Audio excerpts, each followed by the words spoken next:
Truckers pour la vie est présenté par Transport Magazine, Truckers Bar, Burroughs.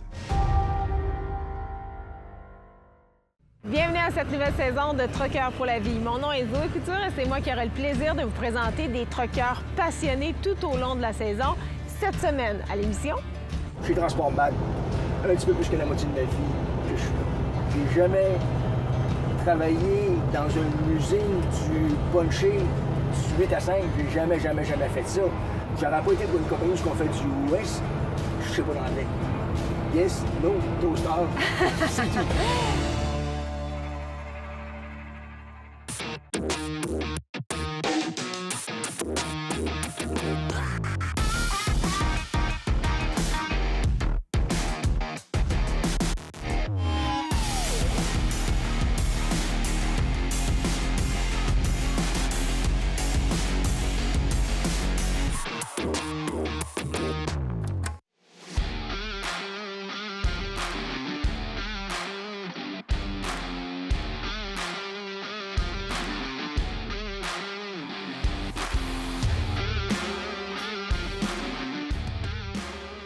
On se trouve actuellement dans le secteur de Portneuf et on vous présente un camionneur qui a près de 40 ans d'expérience, Gérard Martineau. Bonjour. Bonjour.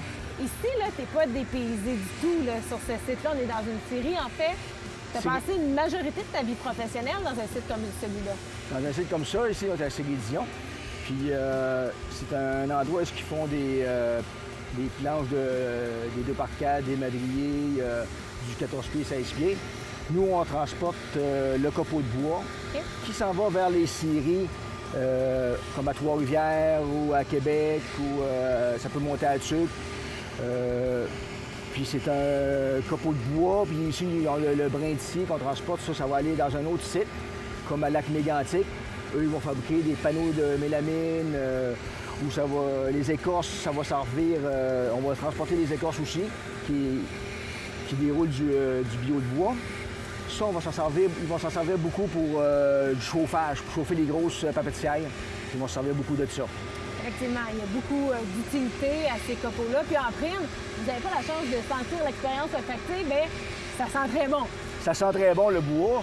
Puis si tu vas dans un moulin qui font du pain ou du sel, c'est encore une couche de plus. Ici, quand tu arrives, là, tu viens chercher ton chargement de copeaux. C'est quoi les manipulations techniques que toi, tu as à faire? Bon, quand on arrive au chargement, on s'adresse au l'opérateur de loader. Il est mentionné qu'on est arrivé. On recule au deck pour qu'il puisse nous charger. C'est chargé au loader.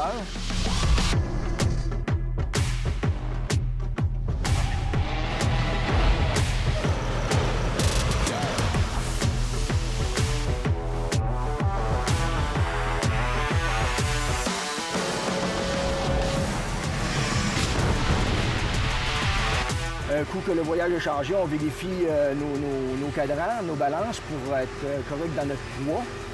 Puis ensuite de ça, on met notre toile.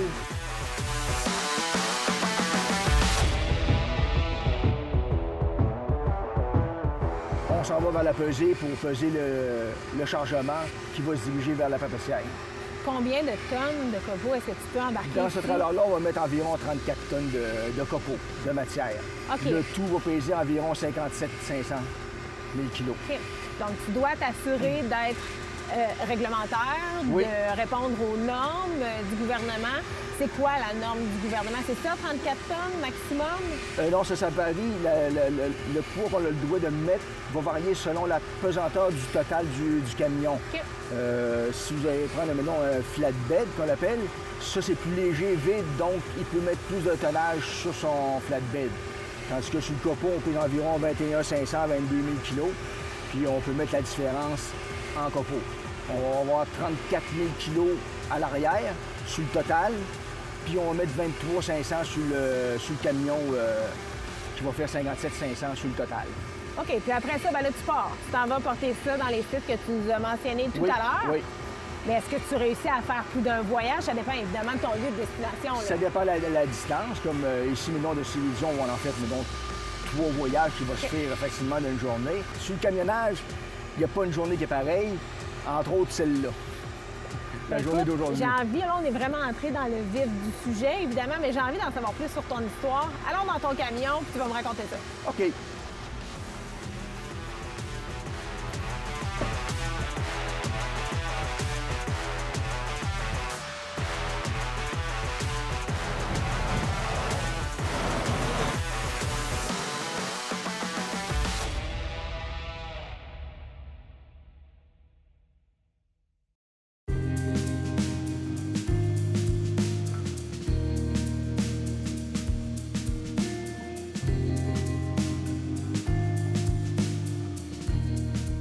On retrouve maintenant Christine Chabot, qui est directrice des ventes chez Globocam, concessionnaire de camions lourds. Christine, l'aventure Globocam a débuté dans le coin de Montréal il y a plusieurs années. Oui, en 1994, avec M. Serge Boyer. Il a fait l'acquisition d'un des concessionnaires là-bas et par la suite, là, il a réouvert 2 autres concessions. Donc, on en a une à Boucherville, on en a une à Pointe-Claire et on en a une à Anjou. Donc, maintenant, vous êtes partout là, au Québec parce que vous avez également une succursale en Beauce. Oui. L'an dernier, on a fait l'acquisition de Garage Gilles Leroy à Saint-Georges-de-Beauce. On a aussi fait cette année l'acquisition du garage Tardif Diesel qui est à Sherbrooke, en plus de nos 2 concessions ici à Québec et à Lévis. Vous êtes beaucoup plus qu'un concessionnaire de camions lourds. Vous vendez du neuf, vous vendez du usagé, mais il y a également d'autres services que vous offrez. Oui. Dans le camion usagé, on fait l'achat et la vente de camions de toutes les marques. Et on fait le financement aussi pour tous les équipements qu'on vend dans le circuit de Globocam. Vous avez également un inventaire de 10 millions de dollars en pièces là, pour les camionneurs, pour les entreprises. Oui, c'est ça. Dans tout le réseau de Globocam, on a 10 millions à peu près en inventaire, avec un service de livraison également. Vous êtes là également pour les servir. Vous avez des points de service. S'il arrive un pépin, vous avez des techniciens, des mécaniciens. Oui, c'est ça. On a plus de 110 baies de service dans tout le réseau de Globocam, avec des techniciens qui sont formés tous les ans selon les nouvelles normes, les nouvelles technologies. On va rencontrer Kevin Desroches qui va nous présenter le modèle Cascadia de Freightliner. Merci beaucoup, Christine, pour ces informations. Merci de nous avoir donné l'opportunité de présenter Globocam.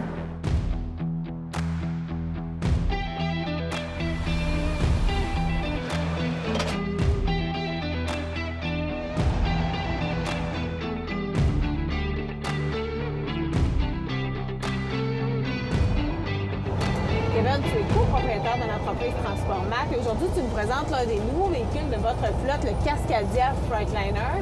Peux-tu nous parler d'abord des caractéristiques de ce camion? Oui, effectivement. Aujourd'hui, c'est un New Cascadia 2023 qu'on a pour l'essai routier. Nous, c'est un camion qu'on a choisi avec une motorisation D3 diesel DD15 qu'on appelle, de 500 HP puis 1850 livres de torque. C'est un camion aussi qu'on a équipé d'une transmission automatique, donc c'est assez nouveau là, pour nous à l'entreprise d'avoir des transmissions automatiques. Pour faire le travail que vous avez à exécuter quotidiennement, vous êtes dans le transport de dérivés de produits forestiers. Pourquoi ce véhicule-là était le mieux adapté à vos besoins? On se le cachera pas, là, avec les prix du carburant qui cessent d'augmenter, on n'a pas le choix de se tourner un petit peu vers des camions qui sont aérodynamiques, pour aller essayer de sauver au niveau du carburant, mais aussi c'est tout le volet confort, visibilité, agrément de conduite, commodité pour la qualité puis la réputation de Freightliner qu'on a depuis plusieurs années aussi à l'entreprise.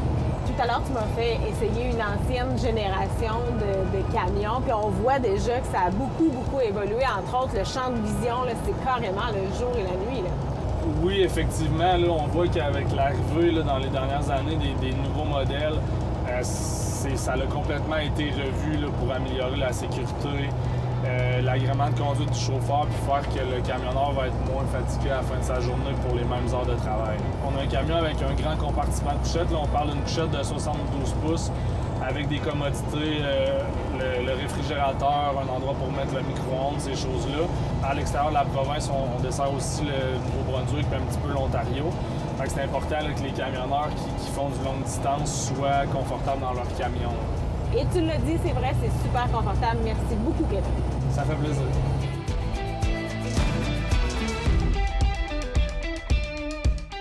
Cet essai routier vous a été présenté par Globocam.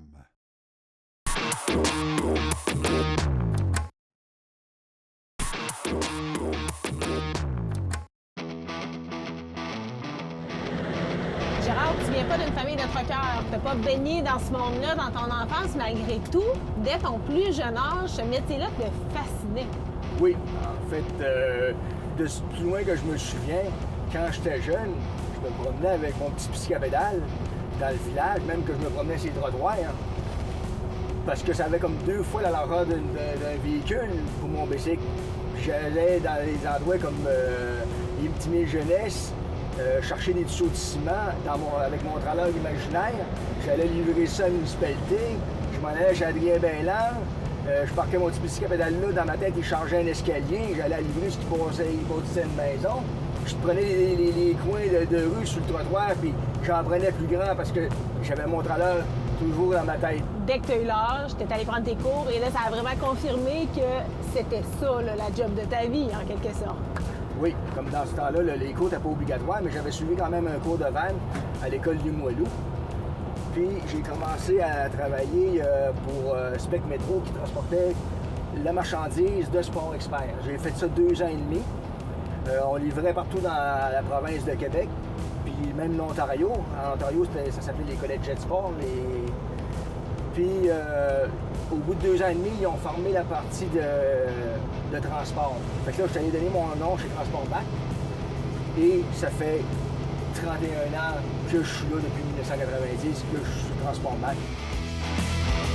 J'avais travaillé sur le pain avant de Sport Expert, sur les camions de livraison de pain.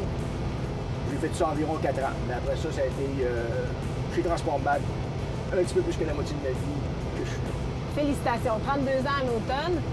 Mais qu'est-ce qui t'a maintenu dans le domaine du camionnage? Qu'est-ce qui te fait? Qu'est-ce qui te passionne dans l'industrie du camionnage? C'est un peu tout ce qu'on voit en avant, qui se passe en avant de nous autres, les paysages, jamais de routine, jamais, pas 2 journées pareilles. J'ai visité des petits villages, le soir, je partais mon truck, dans les truck stops. Je partais à pied, j'allais faire un petit tour, promener à pied, prendre une marche. J'ai visité Trois-Pistoles, j'ai visité Saint-Jean-Port-Joli. Le soir, je partais, j'allais prendre une petite marche. C'est pas longtemps, c'est pas... mais, ça débarque de la route, puis ça fait marcher un peu, mais tu vois tous des jours, puis tu rencontres aussi des gens. J'ai jamais travaillé dans une usine du puncher du 8 à 5, j'ai jamais fait ça. Devant moi, je ne serais pas capable de faire ça. Puis c'est la liberté un petit peu, comme tous les autres camionneurs vont vous dire aussi, c'est un peu la liberté.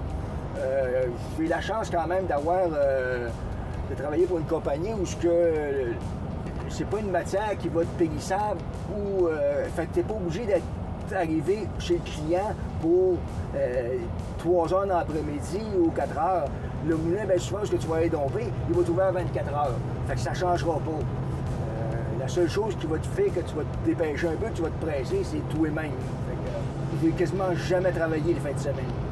Fait que le samedi et le dimanche, j'ai quasiment tout le temps eu, à quelques exceptions près, tout le temps eu mes fins de semaine. Ça, c'est un gros avantage. J'aurais pas été pour une compagnie où on fait du US, je sais pas l'anglais. Yes, no, toaster, c'est tout.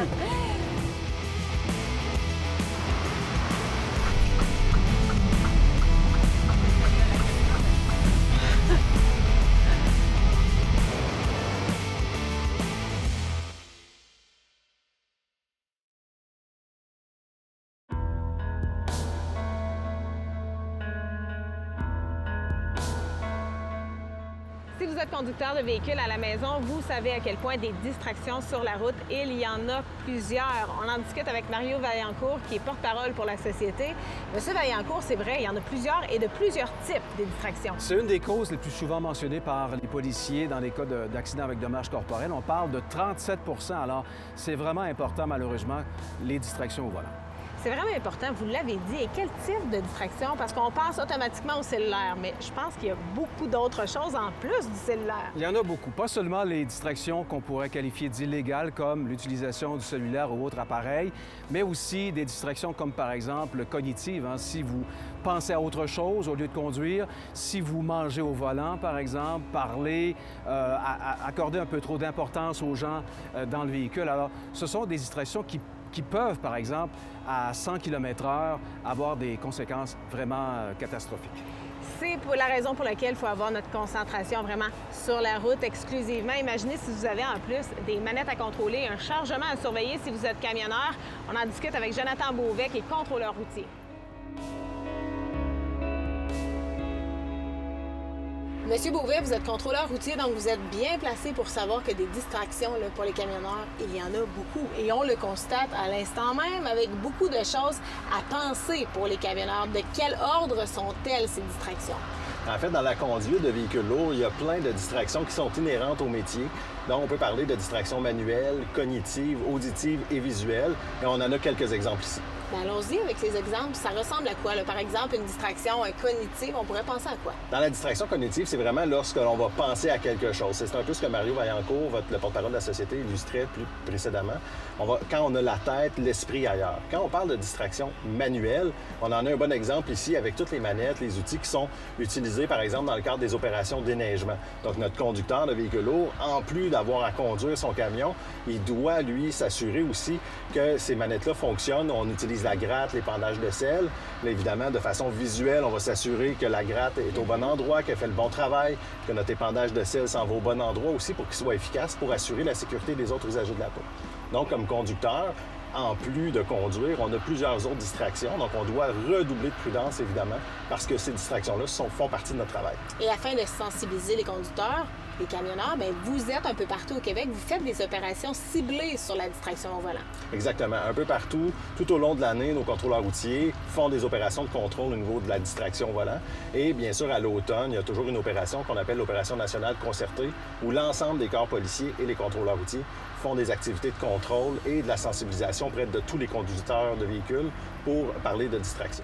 Je pense que c'est bon aussi de rafraîchir la mémoire parce que des fois, les notions de distraction, on y pense pas, ça fait partie de notre quotidien, donc on oublie complètement d'y penser, mais c'est un travail hyper important parce que, comme M. Vaillancourt l'a mentionné, quelques secondes d'inattention peuvent être fatales. Merci beaucoup, M. Beauvais. Merci.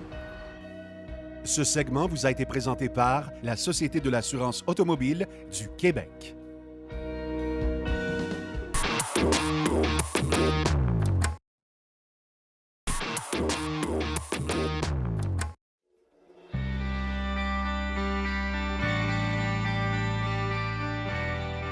Aujourd'hui, pour la chronique, on découvre les produits de Truckers Bar. On se trouve chez Mercier sur l'autoroute 40 et avec un camion pour découvrir les innovations de ta compagnie, Marc. L'an dernier, on présentait de nouveaux produits, mais là, ça a évolué. En 12 mois, tu es arrivé avec de nouvelles innovations. Oui, c'est la Trucker Step simple. Pourquoi on l'appelle la Trucker Step simple? Bien, parce que, justement, il y en a qui voulaient avoir une échelle. Ils étaient plus à l'aise, deux poignées. Ça fait qu'on les a écoutés, on y était comme il avait demandé. Parce que dans le fond, la Trucker Step régulière, qui a été ton premier produit, c'est une barre simple, mais avec celle-ci, on retourne peut-être plus à ce qu'on connaît, là, avec quoi on est à l'aise. En plein ça, puis on peut le dire, elle est un peu plus stable que l'autre. Oui. Ça fait que le monde, en étant plus stable, elles sont plus en sécurité aussi. Elle est toujours aussi légère, donc elle s'installe sur le trailer, sur la remorque, puis on peut monter là, finalement aisément. En plein ça, grâce à ces braquettes, elle s'installe facilement, ça rail tout le tour du camion, puis tout un 3 marches antidérapant. Puis les fixations, quand on peut aussi la mettre permanente. Si on enlève les fixations en arrière, on revient à la chercher directement comme elle n'a pas de fixation. On la rentre en dessous, puis on la botte directement sur le camion. Quels sont les avantages là, des deux modèles, soit de l'avoir amovible ou encore fixe? Pour commencer, celle qu'on peut installer là, un peu partout, c'est quoi son avantage? Bien, l'avantage, je te dirais qu'elle, qu'est-ce qui est le fun, tu peux l'enlever puis elle a placé, elle vient de ses fixations pour la storer. Tandis qu'elle, elle reste tout le temps sur le camion. Toi, ça vient aussi avec les dispositifs pour pouvoir l'entreposer? Oui, elle vient avec des braquettes qui sont conçues pour installer sur le devant du truck ou sur le trailer. Il y a aussi un autre produit que tu voulais nous présenter qui se trouve sur un autre camion. On Oui, peut oui. s'y diriger.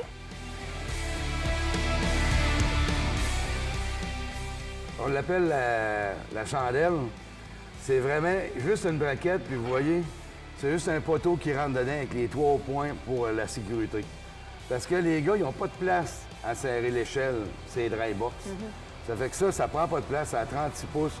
On met la braquette ici, puis il va y avoir une braquette aussi qui va se vendre pour l'installer dans la porte ici, si tu veux pas la mettre en avant du camion. Elle, quand tu recules sur le dock, l'air ici, ça fait qu'elle peut pas se faire écraser. Ça fait que, puis tu peux pas l'oublier, faut que tu l'enlèves, former ta porte. En plus. Et voilà. Puis, elle ressemble beaucoup à la Trucker Step qu'on connaît. Oui. Donc, elle a la même efficacité, la même durabilité. Oh, oui, c'est vraiment sécuritaire. Puis ça, c'est une compagnie de Montréal qui m'a demandé de le faire. Ça fait que, comme je vous disais tantôt, on était à l'écoute des compagnies. Sébastien, aujourd'hui, on te rencontre pour parler de tes impressions des produits Truckers Bar. Vous les utilisez pour l'entreprise que tu représentes? Oui, absolument. Chez Beacon, on a des très hauts standards en matière de santé et sécurité au travail. Et en utilisant les produits Truckers Bar, je vous dirais que ça nous aide énormément dans notre day-to-day, dans le but d'être plus efficace, plus positif, mais en plus d'être sécuritaire. Est-ce que la réception pour les produits Truckers Bar est positive? La réception est quand même très bonne. Je vous dirais que tout changement, des fois, va nécessiter quelques adaptations. Mais par contre, les gens apprécient énormément les produits parce que, justement, ça rend leur travail plus efficace et plus productif. Il n'y a sûrement pas un camionneur qui vous dit que c'est lourd, parce que si moi, je suis capable de l'élever, eux aussi, selon moi. Effectivement. Merci beaucoup, Sébastien. Ça fait plaisir. Rappelle-moi de quoi sont faits les produits Truckers Bar, pourquoi ils sont aussi fiables, légers, durables? Bien, justement, Mélissa, comme tu dis, ils sont fiables parce que, premièrement, les produits de Truckers Bar sont faits au Québec, juste au Québec. Il n'y a pas de cas en dehors. Ils sont faits 100 d'aluminium ou de stainless. C'est des produits durables. On peut se procurer différents produits sur votre site Internet? Oui, on a 38 produits sur notre site Internet. Je rappelle aussi qu'il y a des distributeurs, entre autres Mercier, chez qui on est présentement, où il est possible de se procurer les Truckers Step, les Truckers Bar, puis tous les produits qui se trouvent aussi sur le site Internet. C'est exact. On a 19 distributeurs au Québec, là, présentement. Puis dis-moi, Truckers Bar, c'est quoi? C'est fiable. Merci, Marc.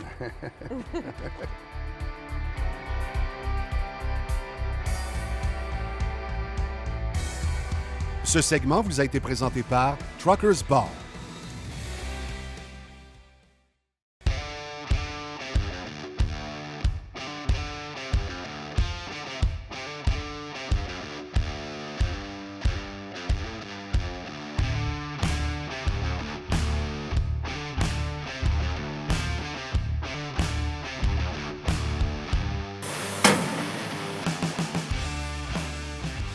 Gérard, dans les dernières années, ta situation a évolué. Donc maintenant, tu desserres un marché local, mais par le passé, tu partais chaque semaine à l'extérieur, tu couchais dans ton camion. Qu'est-ce qui s'est passé?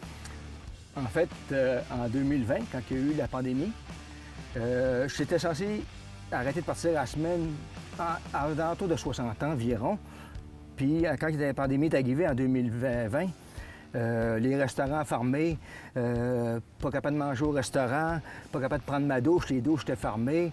Ça a fait en sorte que, en 2020, là, j'ai dit à mon boss, je lui ai dit, là, c'est assez, ça faisait une 25 ans que je partais à la semaine.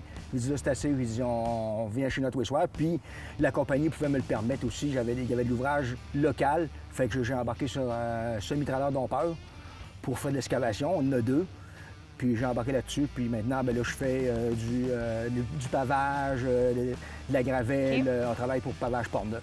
Tu reviens à la maison, tu vois ta conjointe à tous les soirs. Est-ce que tu t'ennuies de ce temps-là d'aller partir à la découverte, de voir des nouveaux paysages, par exemple? Je m'ennuie un peu de partir à la semaine, tout ça. Mais par contre, sur l'excavation, tout ça, c'était un nouveau défi un peu pour moi.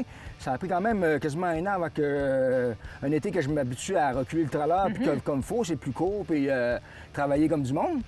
Puis c'est sûr qu'il y a une petite date d'adaptation avec ma conjointe, là, que c'était un petit peu plus difficile, mais ils sont tout adaptés. Puis, mais vraiment pour le mieux, parce que là on revenait à Founot tous les soirs.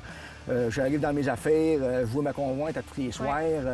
On se voit pas longtemps parce qu'elle travaille de bonne heure le matin en restauration. C'est elle qui nourrit les camionneurs, entre autres. C'est bon. Fait que c'est ça, j'ai changé, puis là, ça va être fini pour partir la semaine. Je repartirai plus la semaine là, pour la fin de ma carrière. Écoute, 32 ans de carrière, raconte-moi une anecdote. C'est certain que tu as une ou deux anecdotes à nous raconter. Là. Bien, entre autres, j'avais été chargé à Grande-Vallée à un moment donné. Puis j'arrivais à Capcha. Puis à un moment donné, je voyais plein de petits feux sur le bord de la grève. Puis j'avais de la place pour me parquer, fait que je parque le camion là, je vais faire un tour voir ça, puis le monde est en train de pêcher le caplan. Puis là, je me suis mis à jaser avec le monde, puis ça. Puis à un moment donné, je demande à monsieur, je dis, je pourrais-tu en avoir? Il dit oui. Fait qu'il prend sa puce, puis il rentre dans l'eau, puis il ramasse un paquet de...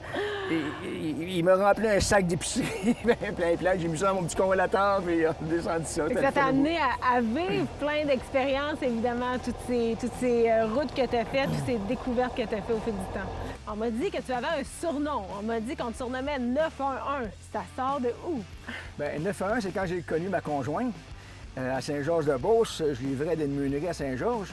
Puis quand elle venait me voir à la meunerie, elle avait une plaque en avant de son char que c'était pour faire la promotion du 911 en Beauce. OK. L'implantation du 911. Puis Maurice, qui travaillait à la meunerie, c'est lui qui m'a baptisé le 911. Puis cette aventure-là d'amour dure depuis 30 ans, puis 13 ans de mariage présentement. Tu es prêt à prendre ta retraite, là, ou tu veux rester dans le domaine encore quelques années? Ah, je vais rester encore dans le domaine une couple d'années. Peut-être faire moins de camions à un moment donné, autour de 65 ans, peut-être faire différentes choses, aider un peu la compagnie peut-être bien différemment. Pourquoi tu es un trucker pour la vie? Le changement de tous les jours, le paysage, les routes du Québec, oui, c'est vrai qu'ils sont plus ou moins carrossables des fois, mais ça reste que c'est très le fun d'être dessus, puis de les parcourir, puis de voir du paysage. Puis du monde aussi. Bien, merci d'avoir partagé ton histoire. Je te souhaite encore plein de belles années sur nos routes. Merci, Gérard. Bien, merci beaucoup, Zoé.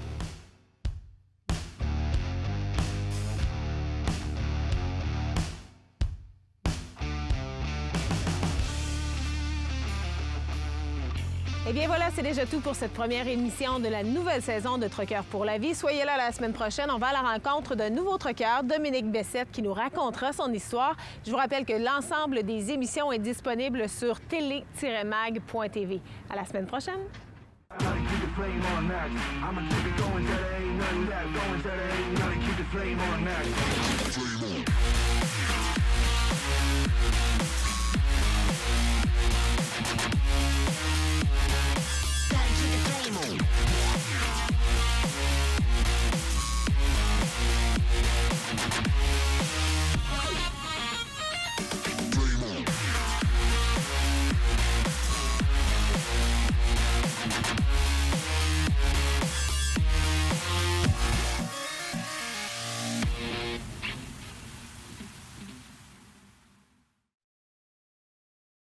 Truckers pour la vie vous a été présenté par Transport Magazine, Truckers Bar, Burroughs,